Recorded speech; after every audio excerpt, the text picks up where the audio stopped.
পশ্চিম বাংলার বাঁকুড়ার এক গ্রামে থাকত গদাধর পাল। সবাই তাকে গদু পাল বলে ডাকত।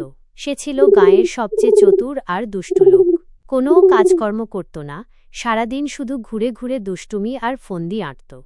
গদুপাল সারা গ্রামে বিখ্যাত ছিল তার জলভরা মাটির কলসির জাদু নিয়ে। সে বলতেই কলসি রাখলেই বাড়িতে টাকা ঢুকে যাবে। লোকেরা অবাক হয়ে কলসি কিনে নিত 50 টাকায়, কিন্তু তাতে ছিল শুধু বৃষ্টির জল। একদিন সে বলল, আমার কাছে এমন এক দই আছে যেটা খেলে গরু দিনে 3 বার দুধ দেয়। লোকজন ভিড় করল।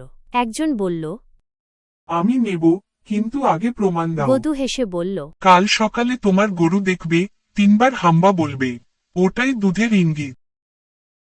আর সত্যি, পরদিন গরু 3 বার হাম্বা বলল, কিন্তু দুধ আগের মতোই একবার।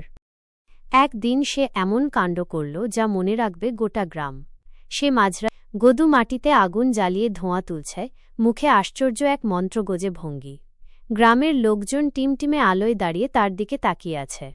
কেউ ভয় পাচ্ছে, কেউ হাসছে। একজন জিজ্ঞেস করল, গদু, তুই কি করছিস রে? গদাধর গম্ভীর গলায় বলল, ভূত তাড়াচ্ছি। এই গাছের নিচে জিন থাকে, রাত হলে এসে মানুষের কানে ফিসফাস করে। গ্রামের মাতব্বর হরিবল্লভ বাবু বললেন। তুই আবার ভূত তাড়াবি? ভূত আসলে তোর কাছেই আগে ঢুকবে।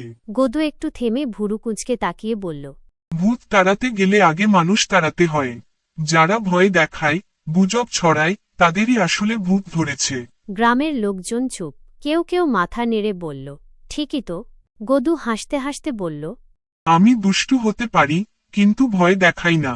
তাই আমি সত্যিকারের ভূত তাড়ানো লোক। তবে একদিন গদুপাল সত্যিই একটা চুরি করা হাঁস ফেরত দিয়ে বলল, আমার জাদুতে হাঁস ফেরত এসেছে।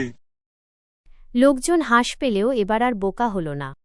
গ্রামের পঞ্চায়েত বলল, গদুপাল, তোর দুষ্টুমি চলবে, কিন্তু এবার একটু কাজেও লাগা। গদু মাথা চুলকে বলল, তাহলে আমি এখন থেকে দুষ্টু কাজ করব, ভালোর জন্য।